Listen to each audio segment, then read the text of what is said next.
Assalamualaikum warahmatullahi wabarakatuh.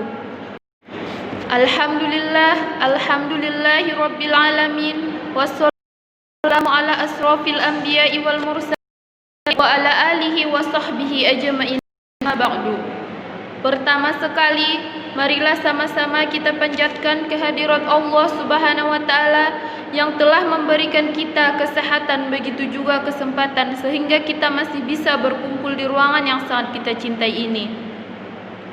Solawat bertangkaikan salam ke ruh junjungan kita Nabi besar Muhammad sallallahu alaihi wasallam, yang mana syafaat beliaulah yang sangat kita harapkan di hari kemudian kelak. Tema pidato saya pada hari ini ialah generasi muda yang inovatif.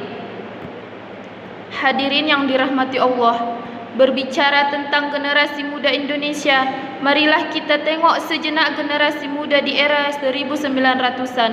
Generasi muda di saat itu menjadi pelopor persatuan dalam simbol tanah air, kebangsaan dan bahasa persatuan melalui Sumpah Pemuda.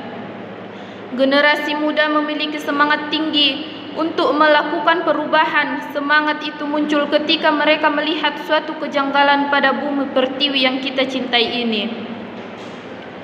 Indonesia saat ini tidak membutuhkan generasi pemalas yang mudah terpengaruh dampak negatif globalisasi dan tidak mengindahkan nilai-nilai luhur bangsa, tetapi bangsa Indonesia sangat membutuhkan generasi muda yang memiliki jiwa nasionalis sangat tinggi dan generasi muda yang berani berpendapat, berani bertindak dan berani bertanggung jawab. Allah Subhanahu wa taala berfirman dalam surah Ar-Ra'd ayat 11. A'udzubillahi minasyaitonir rajim. Bismillahirrahmanirrahim. Lahu mu'aqibatum min baini yadayhi wa min khalfihi yahfazunahu min amrillah.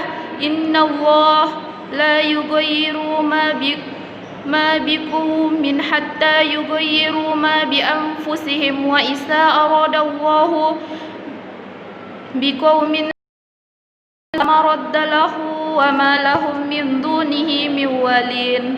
Yang artinya, baginya manusia ada malaikat-malaikat yang selalu menjaganya bergiliran dari depan dan belakangnya.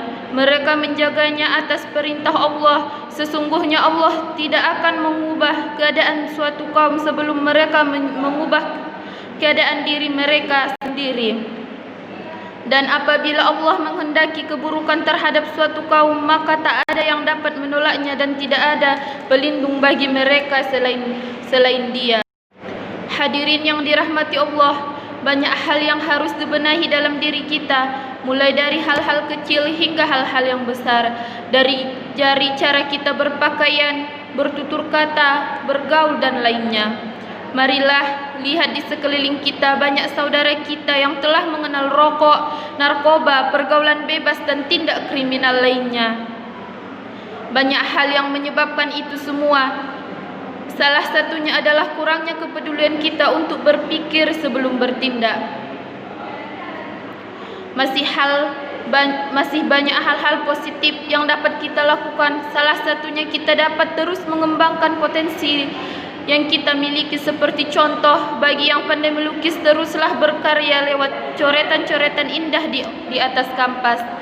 Bagi yang bidang seni, kembangkanlah seni budaya Indonesia. Bagi yang pandai bidang olahraga, teruslah berlatih agar suatu saat dapat mengharumkan nama bangsa di kancah internasional.